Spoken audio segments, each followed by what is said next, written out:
Students, हम लोगों ने वर्ग और वर्गमूल पढ़ लिया था। अब हम नई जो इकाई है वो शुरू करने जा रहे हैं, नाम है घन और घनमूल। बिल्कुल भी अलग नहीं है वर्ग और वर्गमूल से, बिल्कुल आसान है। वहाँ हमने वर्ग की बात की थी तो वर्ग का क्षेत्रफल होता है भुजा गुना भुजा, इसलिए हम संख्याओं को उसी संख्या से गुणा करके वर्ग प्राप्त कर रहे थे। बाद में आपको ये बताया गया कि यह संख्या है तो इसका वर्गमूल क्या होगा। अब क्योंकि हम घन की बात कर रहे हैं तो नेचुरली हमारे पास क्या होगी, कुछ ऐसी आकृति होगी जो घनाभाकार होगी, है ना, जो घन जैसी होगी। तो आप जानते हैं घन क्या होता है। घन एक ऐसी आकृति होती है, एक ऐसी त्रिआयामी आकृति है घन, जिसके जो सभी किनारे होते हैं, ये किनारे जो हैं ये क्या होते हैं, बराबर होते हैं। ठीक है, मतलब यदि ये 5 सेंटीमीटर है, ये भी 5 सेंटीमीटर होगा और ये भी 5 सेंटीमीटर होगा। इस आकृति को घन बोला जाता है, इंग्लिश में क्यूब बोला जाता है। What is a cube? Cube एक 3 डायमेंशनल ज्योमेट्रिकल शेप है। ठीक है, एक 3 डायमेंशनल शेप है जिसकी सारे एजेस जो होते हैं वो क्या होते हैं, इक्वल। ठीक है, सो जब भी हम लोग घन की बात करते हैं, क्यूब की बात करते हैं, तो हमारे पास एक चीज़ आती है, वो है वॉल्यूम इंग्लिश में, और हिंदी में क्या बोलते हैं, आयतन। और ये घन का जो आयतन होता है, जैसा कि आपने पिछली कक्षा में भी पढ़ा है, घन का आयतन होता है एल का घन, मतलब एल गुणा एल गुणा एल, मतलब एल गुणा एल गुणा एल।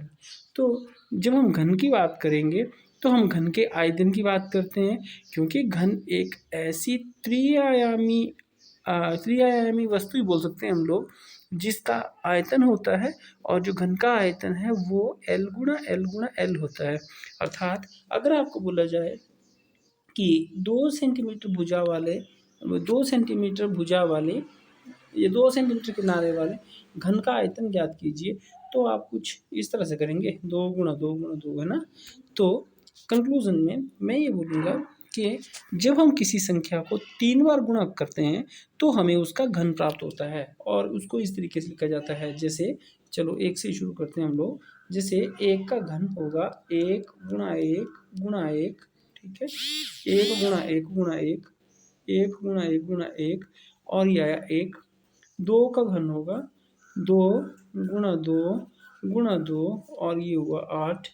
3 का घन हुआ 3 multiplied by 3 multiplied by 3 equal to 9। 4 cube is equal to 4 multiplied by 4 multiplied by 4 and that is equal to 64। तो किसी भी नंबर का घन ज्ञात करने का मतलब होगा, किसी भी नंबर का क्यूब जो फाइंड आउट करने का मतलब होगा, उसी नंबर को 3 टाइम मल्टीप्लाई करो एंड आंसर निकालो। ठीक है, तो एक ये टॉपिक है, देखिए ये लिखा है इसमें, अब लिख लेना आपने इसमें। यह कहानी भारत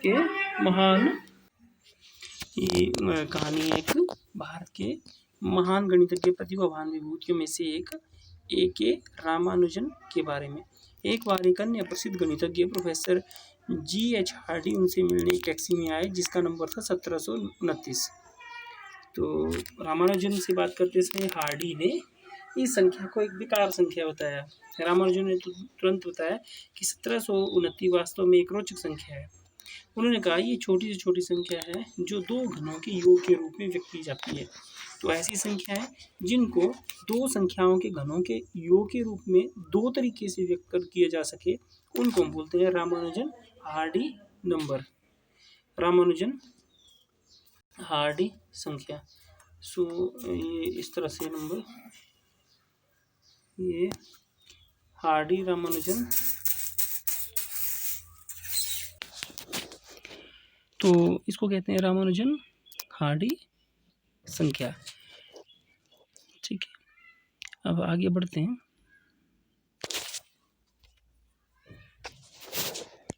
घन क्या होता है किसी संख्या का? तो जब भी हम घन की बात करते हैं, क्यूब की बात करते हैं, तो 1 का क्यूब 1, 2 का 8, 3 का 27, 4 का 64, 5 का 5 बजे 25 ने 125 हो जाएगा। 6 छः 36 के 216 हो जाएगा। इस तरह से आपने ये टेबल भरना भी है। ठीक है। इसके बाद कुछ ही हमारे पास एक रोचक प्रतिरूप है, ये लिखने भी है आपने अपनी कॉपी में, है ना। रोचक प्रतिरूप ये लिखना है पूरा। ठीक है। इन प्रतिरूपों में क्या है देखिए, 1 का घन, ठीक, और उसके बाद 1 के बाद जो अगली विषम संख्या आएगी, मतलब 3 और 5, उन दो को जोड़ें तो वो आता है 2 का घन। 3 के घन के लिए 3 अगली जो विषम संख्या है, देखिए ना, 1 3 5 7 9 11, फिर क्या आएगी 13 15 17 19, फिर क्या आएगी 21 23 25 27 29। तो इस तरह से हम लोग जो है वो क्रमागत संख्या, विषम क्रमागत संख्याओं के योग करके जो है वो अलग अलग हम जो है वो संख्याएं प्राप्त कर सकते हैं। अब हमारे पास आता है निम्नलिखित में से कौन सी संख्याएं पूर्ण घन नहीं है, इनको कैसे करना है। तो जैसा कि मैंने आपको बताया कि पूर्ण घन संख्याएं क्या होती हैं। घन हुआ क्या, जब हम किसी संख्या को 3 बार गुणा करते हैं। ठीक है। जब हम किसी संख्या को 3 बार गुणा करेंगे, देखिए जैसे ये मुझे बोला जा रहा है जैसे कि 2 का घन निकालिए, तो 2 गुणा 2 और ये कितना आ गया 8। ठीक है। तो 8 क्या हुई, 8 एक पूर्ण घन संख्या है, पूर्ण घन संख्या है 8। ठीक है। ठीक है। अब आपको कोई संख्या दी जा रही है, मान लेते हैं 16, और आपको पूछा जाए कि क्या ये एक पूर्ण घन संख्या है, तो हम इस क्वेश्चन को कैसे करेंगे, हम जो है वो 16 के क्या निकालेंगे, अभाज्य गुणनखंड, और फिर देखेंगे। ठीक है। तो ये आए 2 गुणा 2 गुणा 2 गुणा 2। आपको ध्यान रखना है कि पूर्ण घन संख्याएं वो होती हैं जिसमें किसी भी संख्या को 3 के, मतलब जैसे पहले हम 2 के जोड़े बनाते थे, अब 3 के जोड़े बनाएंगे। तो जैसे पहला ये 3 का पूरा हो गया, लेकिन अगला क्या है, अधूरा है। तो हम ये बोलेंगे कि 16 एक पूर्ण घन संख्या नहीं है। ठीक है। जैसे हमारे पास एक क्वेश्चन है इसमें कि बोला है कि चेक करिए कि 216 एक पूर्ण घन संख्या है। मैं अभाज्य गुणनखंड विधि से निकालूंगा। अंतिम अंक 6, 2 से चला जाएगा, 2 एकम 2,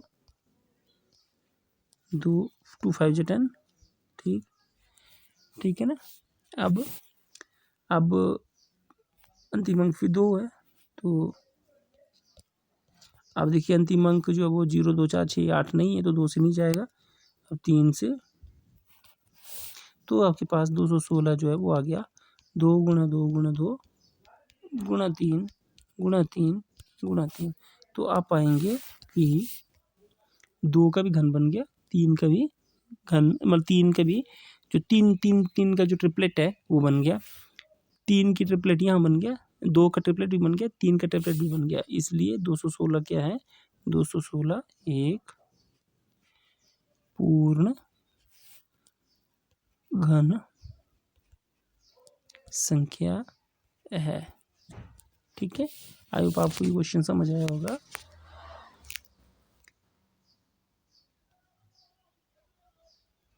इसके बाद जैसे ये अगला क्वेश्चन है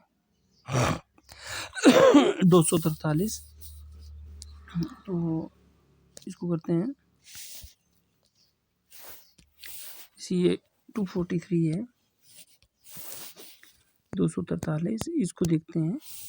तो 243 के हम लोग, ये क्वेश्चन क्या है इसको मैं बाद में बताऊंगा। पहले 243 के हम जो गुणनखंड है उनकी ओर ध्यान देंगे। देखिए अंतिम अंक 0 2 4 6 8 है, नहीं है, इसलिए 2 से तो जाएगा नहीं। 3 के लिए 4 और 3 7 और 2 9, 3 से चला जाएगा 24। ठीक, 3 से ये फिर चला जाएगा, 3 से ये फिर चला जाएगा, 3 से ये फिर चला जाएगा। तो जो 243 है इसके आए 3 गुणा 3 गुणा 3 गुणा 3 गुणा 3। आप देखेंगे कि एक ट्रिपलेट तो बन गया, लेकिन दूसरा ट्रिपलेट क्या है, अधूरा। अब 243 एक पूर्ण घन संख्या नहीं है। ठीक है ना, 243 एक पूर्ण घन संख्या नहीं है, परंतु पूर्ण घन संख्या हो इसलिए इस ट्रिपलेट में, इस के में, ये जो के 2 ही है ना, 2 ही है, 3, इसमें कितने 3 और चाहिए थे, हमें एक और चाहिए था 3, है ना। तो हम ही बोलेंगे 243 एक पूर्ण घन संख्या होगी, एक पूर्ण घन संख्या होगी यदि 243 को कितने से गुणा किया जाए, 3 से। तो 3 से गुणा करने पर 243 एक पूर्ण घन संख्या बन जाएगी। ठीक है, अगला क्वेश्चन है इसमें कि भाग देने वाला, देखिए क्वेश्चन ये ना, तो भाग देने वाले क्वेश्चन में यह है 81। बोला गया है कि आप बताइए कि 81 को मैं कितने से भाग दूं ताकि ये पूर्ण घन संख्या बन जाए। तो 81 के पहले हम गुणनखंड निकालते हैं। ठीक है, तो 81 के जो गुणनखंड है वो आ गया इस तरह से। ठीक है, आप देख रहे हैं 3 का एक ट्रिपलेट बन गया, लेकिन ये 3 जो फालतू का आ रहा है, तो या तो हमें यहाँ 3 और चाहिए 2, है ना, तभी पूर्णघन, मतलब गुणा करें यदि 9 से तब भी पूर्णघन बन जाएगा, या फिर इस 3 को यहाँ से निकाल दें। तो इस 3 को कब निकाला जा सकता है, जब हम 3 से क्या करें, भाग, 3 से 3 कट जाएगा और ये सॉल्व हो जाएगा। तो हम ये बोलेंगे कि 81 एक पूर्ण घन संख्या होगी यदि क्या 81 को 3 से भाग किया जाए, है ना। तो इस तरह से ये क्वेश्चन आपने करने हैं। और अंतिम क्वेश्चन, परीक्षित प्लास्टिसिटीन का एक घनाभ बनाता है जिसकी भुजाएं इतनी है। एक घन बनाने के लिए ऐसे कितने घनाभों की आवश्यकता होगी। ठीक है, आपको बोला है परीक्षित प्लास्टिसिटीन का एक घनाभ बनाता है। ठीक है, तो कितना थे, 2 5 5, है ना। एक घनाभ बनाया उसने जिसकी जो डायमेंशंस हैं जो वो हैं 2 5 और 5। तो नेचुरली इसका घनाभ का आयतन कितना होगा, आपको पता है LBH होता है, लंबाई गुना चौड़ाई गुना ऊंचाई। तो 5 गुना 2 गुना 5। आप देख रहे हैं यहाँ, देखिए ध्यान से कि ये असलियत में 5 गुना 5 गुना 2 है ना। अब समझना है इसको कि ये जो इसका एक घन बन जाए, तो घन कब बनेगा, जब इस संख्या में एक 5 और आए और यहाँ 2 और आए। ठीक है, बोलने का मतलब ये जो घनाभ का आयतन है इसको मुझे इस संख्या से गुणा करना पड़ेगा, तब ये घन बनेगा। तो वो संख्या क्या है, 5 गुना 2 गुना 2, तो कितना हुआ, 5 दूनी 10 दूनी 20। तो ऐसे 20 घनाभों की आवश्यकता होगी हमें ताकि ये एक घन बन जाए।